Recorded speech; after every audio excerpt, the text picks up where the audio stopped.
Buat kalian yang mau mensupport channel ini dengan donasi, atau emang sekedar mau beli mimin kopi, kalian bisa pilih antara Super Thanks atau Saweria. Gue sih nggak masalah kalian pilih yang mana. Cuma kalau bisa, lewat Saweria aja. Soalnya kalau YouTube, potongannya gede, 30%. Kalau Saweria, cuma 5%. Untuk link Saweria, kalian bisa klik aja di atas kanan nih. Atau bisa cek di kolom deskripsi. Tapi kalau mau support, nggak harus donasi kok. Dengan kalian nonton sampai habis, dan memberikan like pada video ini, itu udah ngebantu banget buat support channel ini. Oh iya, kalian juga bisa join nih ke grup Telegram komunitas cerita manhwa yang baru. Untuk linknya, gue tampilin di layar ya. Tapi kalau malas ngetik, cek aja kolom deskripsi. Di sana, kalian bisa sharing nih topik seputar manhwa dan kawan-kawan, dan juga ketemu teman baru. Kalau mau info terbaru dari Mimin, misalnya upload kapan atau misalnya ada telat upload, Mimin pasti akan langsung infokan di Telegram. Makanya, jangan lupa join ya. Nggak perlu berlama-lama lagi, kita mulai aja ceritanya. Halo guys, Sabik di sini, dan sebelum mulai ceritanya, gue mau ngumumin nih kalau Mimin sekarang ngadain giveaway. Mimin mau giveaway satu buah HP baru saat nanti udah menyentuh 50.000 subscriber. Untuk ikut atau berpartisipasi ada beberapa syaratnya nih, tapi simple banget. Syarat dan ketentuannya kalian bisa lihat nih di Instagram Mimin. Instagram Mimin tuh nih, Mimin tulis nih HP Sabik 12, atau kalian bisa lihat aja nih di link di deskripsi, udah Mimin cantumin di bawah. Di Instagram Mimin itu ada postingan dengan logo cerita manhwa. Nah, di sana kalian bisa lihat tuh syarat dan ketentuannya. Gak susah kok, syaratnya simple banget. Gak pakai ribet, gak pakai susah. 2 menit selesai. Pemenangnya akan Mimin umumin saat udah menyentuh 50.000 subscriber. Tunggu apa lagi? Makanya yuk, buruan subscribe biar cepet-cepet giveaway-nya. Nanti bakal ada giveaway terus kok, tenang aja. Oke, segitu aja. Kita lanjut ke ceritanya.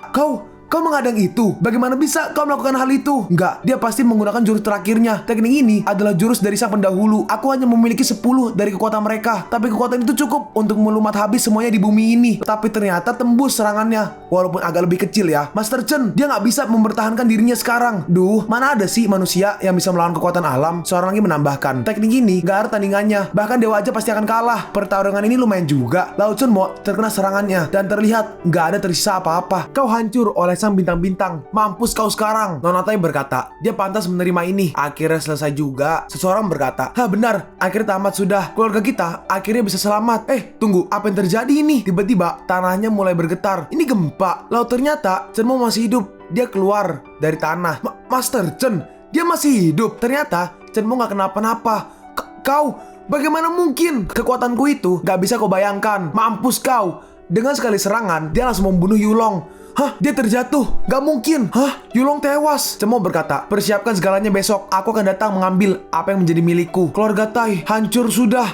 Ayah. Chen Mo pun langsung pergi ke dalam istana Yulong. Dalam hati Chen Mo tadi hampir aja, jika saja aku tidak mengasah bentuk kayu dan emasku dari bentuk yang gak terkalahkan dan mulai mengasah bentuk airku, maka aku tidak akan bisa bertahan. Yulong, kau gak akan keberatan kan kalau aku menjarah tempatmu? Aku tahu kalau dia kaya, aku bisa mengambil semua obat ini sebagai pil kekuatan dan penyembuhku. Di hari selanjutnya, di Tai's Palace atau di kediaman keluarga Tai, kita melihat orang-orang dari keluarga Tai gak suka sama Chen Mo. Chen Mo berkata, sekarang aku datang untuk mengambil apa yang menjadi hakku. Seseorang tiba-tiba berkata, apa yang membuatmu berpikir kau bisa mengambil segalanya dari kami? Chen Mo merespon, bukankah sudah jelas kalau kekuatanku jauh lebih kuat dibandingkan seluruh anggota keluargamu? Saat keluargamu mengganggu yang lain, kau pikir keluargamu itu yang terbaik kan? Kakeknya berkata, Master Chen, apakah nggak ada cara lain? Chen Mo menjawab, jika saja kau bisa memenuhi janjimu, maka hal ini nggak akan pernah terjadi. Tapi sekarang sudah terlambat. Kakeknya melanjutkan, keluargaku bisa memberikan segalanya yang kau butuhkan, tapi tolong beri ampun kepada mereka. Kumohon jangan bunuh mereka. Chen Mo merespon, kecuali kalau mereka berani cari gara-gara denganku. Aku nggak tertarik untuk membunuh mereka. Saya sangat senang Anda mengatakan demikian. Kakeknya langsung dibunuh oleh Chen Mo. Kakek, Tuan. Chen Mo berkata, dia pantas mendapatkan itu. Ayah, baiklah. Sekarang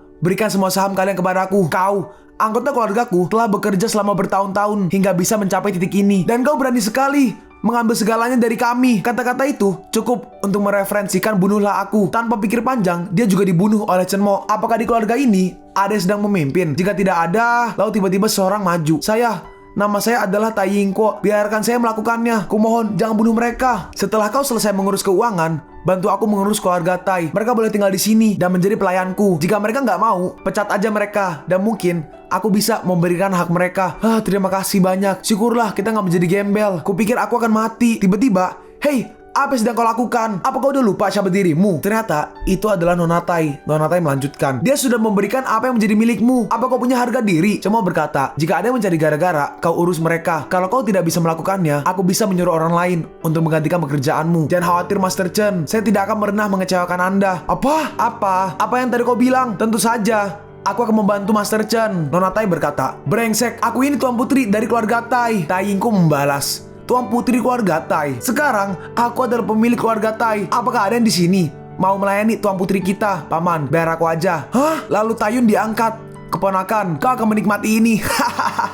Hei, lepaskan aku. Tolong aku. Aku juga adalah anggota keluarga Tai. Berani sekali kau mengatakan kalau kau adalah bagian dari keluarga kami. Kalau kau gak mencari gara-gara dengan Master Chen, kejadian ini gak akan pernah terjadi. Dasar pembawa sial. Chen Mo pun pergi ke Gunung Yulong. Kita melihat Chen Mo sedang berkultivasi. Dalam hati Chen Mo, kondensasi kekuatan level 6 akan menuju tahap baru menjadi level halilintar. Obat pil ini bekerja dengan baik. Aku akan memasuki tahap ke level 7. Lalu tiba-tiba ada guntur dan Chen Mo pergi ke guntur itu. Orang lain pasti akan menghindar, tapi aku akan menggunakan halilintar untuk melatih tubuhku.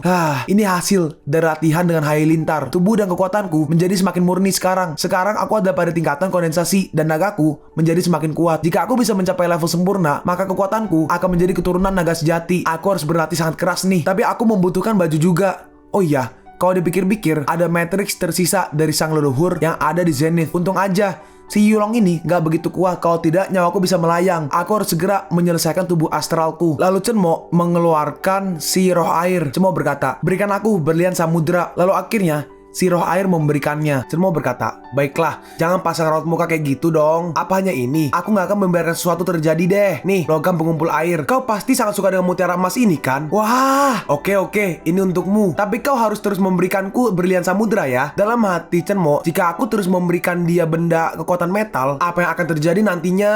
Oh iya, apa yang terjadi di Kuangtu sudah selesai. Aku melakukan sesuatu dengan keluarga Tai dulu. Kita melihat Nona Tai sedang mengemis di tengah jalan. Kumohon. Lalu seorang menghampirinya. Ternyata itu Chen Mo. Chen Mo berkata, Taiyun ya, kau salah orang. Chen Mo berkata, bagaimana jika aku membantumu? Boleh sih, tapi apa yang kau inginkan? Chen Mo berkata, hidup atau mati, sama atau berbeda, itu adalah keputusanku. Kita pergi ke kediaman keluarga Tai. Aku harus segera membantu Master Chen dan menyingkirkan si Taiyun yaitu. Master Chen gak ada di sini. Keluarga Tai dan keluarga Kuantu adalah milikku sekarang. Kalau aku bisa menjual ini, aku... Tiba-tiba Chen Mo datang bersama Taiyun. Chen Mo berkata, oh, tadi kau ingin menjual apa? Master Chen, Anda di sini. Sepertinya kau tidak mengerti ya. Jika aku memberikanmu segalanya, maka aku juga bisa loh merebut segalanya darimu.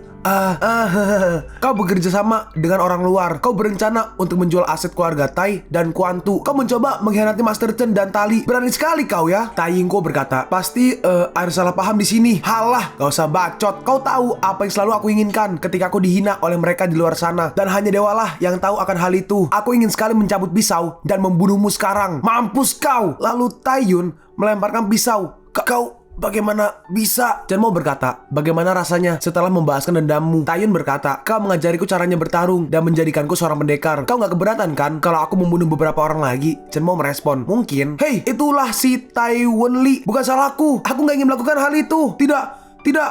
Tai Yingko lah pelakunya. Tolong, Yun, tolong. Taiyun ya, ampuni aku. Nona muda. Taiyun tanpa ragu-ragu membunuh mereka semua. Chen Mo berkata, aku akan menjadikanmu sebagai pemilik dari keluarga Tai ini. Tapi mulai sekarang, hidupmu adalah milikku. Jangan pernah kau mencoba untuk berkhianat. Baik tuanku. Lalu Chen Mo pergi ke bandara. Sekarang ada di ruang tunggu VIP. Chen Mo sedang menelpon. Halo, Xiang Yao. Oh, baiklah, aku mengerti. Kita sekarang melihat Yao Yao yang sedang jalan. Beberapa orang melihat ke arahnya. Wah, cantik banget. Apa dia sedang menunggu seseorang? Lalu seorang wanita berambut pink menghampirinya. Yao Yao, kenapa kau gak masuk? Xiao An sedang mencarimu. Mei Ling. Kau kan tahu, aku gak suka si Xiao An. Aku gak mau apa-apa dari dia kok. Berarti serambut pink itu Mei Ling ya? Mei Ling berkata, ya deh, tapi Xiao An gak mau berhenti tuh. Gimana nantinya? Dia itu master dari keluarga An di Cicing. Kau gak bisa menolak dia. Awas aja ya, kalau dia di sini, aku bakal kabur. Lalu tiba-tiba, Yao Yao. Loh, Chen Mo, keluargamu ada di sini? Hah? Yao Yao berkata, makasih ya, udah membantuku dan mau berpura-pura menjadi pacarku. Oh, jadi begini caramu. Terus dia siapa? Chen Mo berkata, apa? Kau pikir aku gak pantas ya? Jangan khawatir, aku akan melakukan yang terbaik untuk bisa berpura-pura menjadi pacar dia. Terima kasih ya. Dalam hati Chen Mo, aku tahu Jiang Yao menyukaiku, tapi aku telah terikat oleh takdir ini dan menemukan adikku. Aku harus berpura-pura nggak tahu apa-apa. Mei Ling berkata, ada banyak laki-laki di luar sana yang ingin sekali menjadi pacar palsumu, dan kau memilih orang ini. Yao Yao berkata, kau aja nggak mengerti Chen Mo itu. Dia adalah yang terbaik dari yang terbaik. Kau tahu itu. Mei Ling berkata, duh, Chen Mo bakal kena masalah nih. Kita sekarang melihat di dalam ruang pertemuan ada beberapa orang. Pria yang pakai jas coklat berkata, loh, An Xiao, kau nggak bersama dengan Chiang kesayanganmu? Wanita dengan dress itu berkata, iya benar sekali, kesempatan besar nih buat memberitahu hal itu. Seorang lagi berkata, kalau Chiang nggak dari sini, itu artinya dia nggak suka dengan An Xiao. Tenanglah, segala sesuatu itu butuh waktu yang tepat. Itu lihat, Chiang datang. Loh, dengan siapa dia datang? Orang yang kanan berkata, An Xiao, sepertinya kau kehilangan dia ya. Wanita yang kiri berkata, kau bilang kepada kita kalau kau nggak bisa menjaga hati seorang wanita. Dalam hati siapa nih? Dalam hati Xiao An, Chiang Yao membawa seseorang bersamanya di pertemuan bergengsi ini. Apa-apaan dia ini? Apa dia mencoba menolakku atau membuatku cemburu? Lalu seseorang berbisik, An Xiao atau Xiao An dibalik-balik. Sama aja ya guys, Xiao An atau An Xiao cuma dibalik. Xiao An berkata, suruh orang-orang untuk mengurus pria itu, tapi jangan sampai ada kekacauan dan jangan sampai Jiang Yao marah. Orang berkacamata itu menghampiri Yao Yao dan berkata, Jiang Yao, An Xiao sudah menunggu kedatangan Anda. Mari saya antar. Kau bukan dari sekolah kami. Tolong ya, angkat kaki dari sini. Itu dia ngomong ke Chen Mo. Lalu Yao Yao langsung menarik Chen Mo. Yao Yao berkata, Chen Mo, ayo kita mengobrol di tempat lain. Tunggu. Xiao An berkata, karena kau adalah temannya Yao Yao, kau bisa di sini bersama kami. Punya banyak teman akan sangat mengasihkan. Seseorang berkata, cara An Xiao memperlakukan Jiang Yao sangat berbeda ya. Seorang lagi berkata, dia membuat orang lain cemburu terhadapnya. Seorang lagi menambahkan, An Xiao emang seorang pria sejati. Chen Mo berkata, kita di sini aja dan bersenang-senang. Dalam hati Chen Mo, jika aku melakukan hal tadi, Jiang Yao hidupnya pasti akan menderita nantinya. Masih nongol aja nih anak. Lalu Chen Mo menggertak si kacamata. Pergi kau. Hah? Xiao An berkata, kau nggak berani ya? Dia bilang kau untuk menjauh darinya dan kau dibuat jadi seperti ini. Hei, apa yang kalian lihat? Cepat bantu dia. Si kacamata berkata, Xiao An, pria itu tahu mengenai sihir. Dalam hati Xiao An, sihir? Apa dia adalah salah satu dari leluhur? Kalau begitu, aku nggak boleh macam-macam dengan dia saat ini. Aku harus melakukannya di tempat lain. Xiao An berkata, baiklah, mari kita lanjutkan pestanya. Saya harap kalian bersenang-senang malam ini. Seorang berespon, An Xiao emang yang terbaik. Orang yang di kanan berkata, An Xiao, pengumpulan cici akan segera dimulai. Kamu akan ikut kan? Yang kiri berkata, ya iyalah, udah aku tunggu-tunggu loh acara ini. Gak masalah, katakan aja padaku kalau kalian mau ikut. Aku bisa memasukkan kalian. Yang kiri berkata, widih, An Xiao, kau keren sekali. Dia pintar sekali bersosialisasi. Yang kanan berkata, mantap, aku bisa bertemu dengan miliarder dan bintang film nih. Yao Yao berkata, apakah pertemuan Cicing sama dengan pertemuan Xian Ye? Chen Mo menjawab, benar, perkumpulan orang-orang kaya yang berkumpul dalam satu tempat, maka Anda berbincang mengenai bisnis mereka. Yao Yao berkata, jadi gak seru dong. Dalam hati Xiao An, dia gak tertarik dengan perkumpulan itu ya. Mei Ling berkata, perkumpulan Cicing adalah perkumpulan terbesar loh. Ada banyak artis dan miliarder. Aku pengen banget ikut. Kau mau ikut denganku? Yao Yao bertanya, bagaimana menurutmu? Chen Mo menjawab, ya udah deh, aku ikut denganmu. Yao Yao merespon, baguslah kalau begitu. Mei Ling melanjutkan, bagus. Aku tahu kalau kau orangnya baik banget. Kau pasti gak akan menolak permintaanku. Dalam hati Xiao An, aku lebih tahu perkumpulan Cicing daripada kalian. Mari kita lihat apa kau bisa bertahan dari itu. Kita sekarang pergi di aula pertemuan. Wah, tempat ini besar sekali. Keren banget. Mei Ling berkata, Yao Yao, ayahku selalu bermimpi ingin masuk pertemuan Cicing, tapi dia itu hanya sebatas mimpi. Gak kusangka aku bisa ada di tempat ini. Yao Yao berkata, kau kelihatannya senang sekali. Lalu tiba-tiba ada yang berteriak, kau berhenti di situ. Seseorang mengatakan kepada kami kalau kau telah mencuri barang kami. Ikuti kami ke kantor polisi sekarang. Orang ini adalah manajer Ryu, penyelenggara pertemuan Ci. Lalu seorang penjaga berkata, kenapa malah bengong? Kau itu pencurinya. Hah? Apa yang terjadi? Pasti ada kesalahpahaman nih. Hah, pasti ini ulah si An Xiao. Chen Mo berkata, kau gak punya hak mengatakan hal itu kepadaku. Antara aku kepada tuanmu. Apa kau bilang?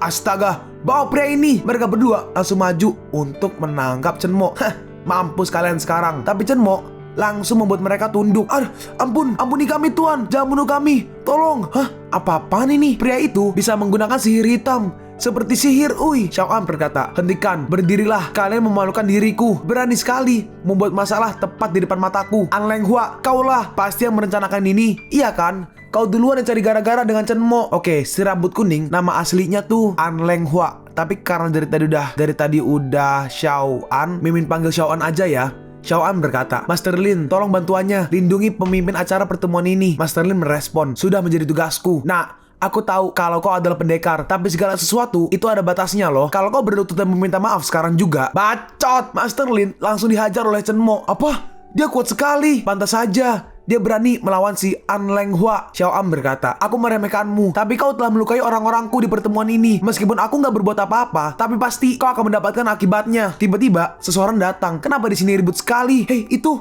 Chuo Yue. Chuo Yue datang, nona muda dari keluarga Chuo. Keluarga Chuo adalah pemimpin dari pertemuan tahun ini. Keluarga Chuo mereka sama seperti keluarga An. Xiao An berkata, itu dia pelakunya. Hei, kau yang mengadu domba dia. Iya, kau duluan yang mengirim orang-orang itu untuk mencari gara-gara dengan Chen Mo. Dia hanya membela dirinya sendiri. Kamu... Oh, ternyata Anda rupanya. Lalu dia langsung bersujud. Chuo Yueya dari keluarga Chuo memberi hormat kepada Master Chen. Chen Mo berkata, bangun. Kau tahu namaku? Chuo Yue berkata, dia menghentikan rencana Sun Chuo Wan dan menyelamatkan seluruh keluarga di Cicing. Dia adalah penyelamat keluargaku. Dia adalah sang pahlawan. Xiao An berkata, kau adalah Master Chen. Chuo Yue melanjutkan, kau dari keluarga An dan kau nggak tahu siapa Master Chen. Sekarang kau mencoba untuk menyakiti dia. Apa kau nggak takut Paman An akan memotong kakimu? Hah? Kalau kau ingin menjadi anak buahnya, jangan seret aku juga dong. Lalu kita melihat seorang. Kupikir kau adalah pria yang terbaik. Dari maksudmu ini, kalau aku ini adalah anak buahnya juga. Orang ini adalah ayah An Leng Hua, An Chi. Jadi ayahnya Xiao An, namanya An Chi. Xiao An berkata,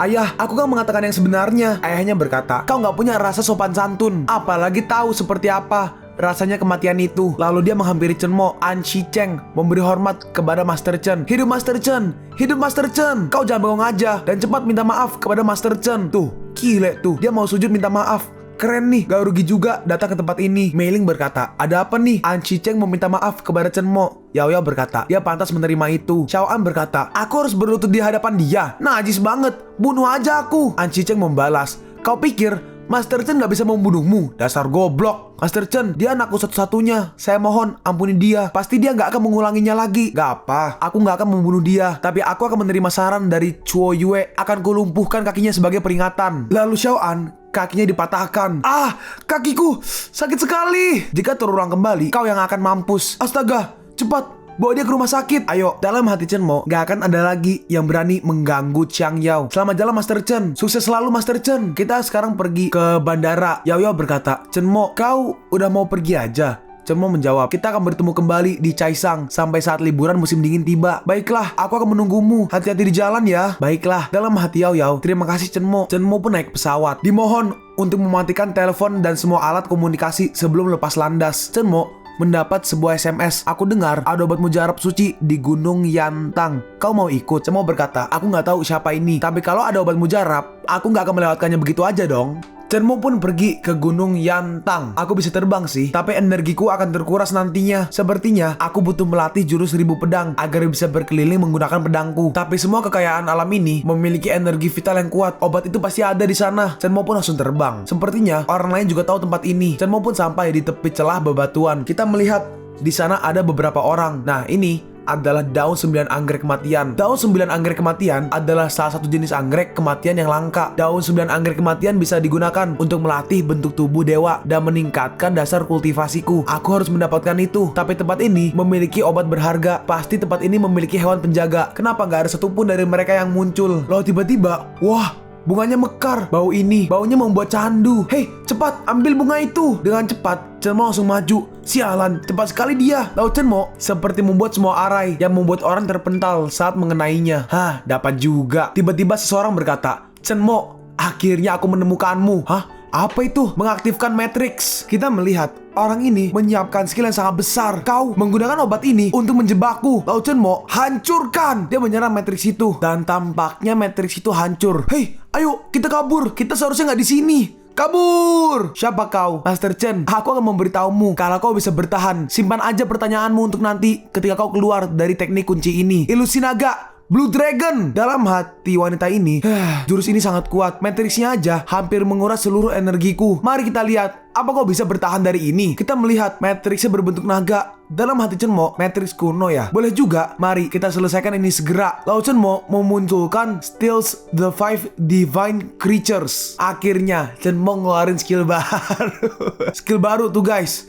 Kau pikir kau bisa mengalahkanku, ha? Chen Mo, apa kau bisa melawan air murni yang terbuat dari ribuan kultivator yang membantu? Dalam hati Chen Mo, dia memiliki batu air murni. Siapa wanita ini? Aku bahkan gak memiliki batu emas keempat. Sepertinya aku harus bisa bertahan. Kita melihat mereka berdua beradu skill, menyiapkan skillnya dari pedang surga. Air suci Blue Dragon. Sedangkan Chenmo menggunakan pedang surgawinya untuk menahannya. Hancurkan! Bahkan mentrik suci naga biru dan batu air murni gak mempan melawan dia. Dan wanita itu pun kabur. Chenmo berkata, "Siapa kau? Apa maumu? Katakan." Mau coba kabur, ha? Chenmo menyerang, tapi ada Arai yang melindungi wanita itu. "Kau ingin menghentikanku?" "Tidak, di kehidupan ini. Batu air murni itu sangat kuat. Aku berhasil menahannya, tapi racunnya masih mengenaiku. Aku harus menyembuhkan diriku dulu." Pedang terbangku membuat dia takut. Chenmo pun masuk ke dalam sebuah gua. Tertutuplah. Agar aku bisa menghilangkan racun ini dan memulihkan kekuatanku, aku harus menggunakan obat ini. Meskipun terlalu kuat untuk levelku saat ini, aku harus bisa mengendalikan ini. Dalam hati Chenmo, karena tubuh astral, metal, kayu, dan airku masih belum mencapai level elit, level yang gak bisa dihancurkan, aku harus mengendalikan kekuatan ini dan menyembuhkan tubuhku. Roh air, keluarlah dan serap energi ini. Aku pasti bisa. Sekarang, aku hanya tinggal menggunakan energi ini untuk menyembuhkan diri. Kalian pun sampai di penghujung video ini. Kalian mau tahu lanjutan chapter ini? Atau manhwa menarik lainnya? Makanya, jangan lupa subscribe biar kalian gak ketinggalan kalau gue upload video baru. Jangan lupa like, komen, dan share ke teman-teman kalian supaya channel ini bisa lebih berkembang ke depannya. Segitu dulu dari video cerita manhwa. Gua Sabik undur diri. See you on the next video. Zaijian!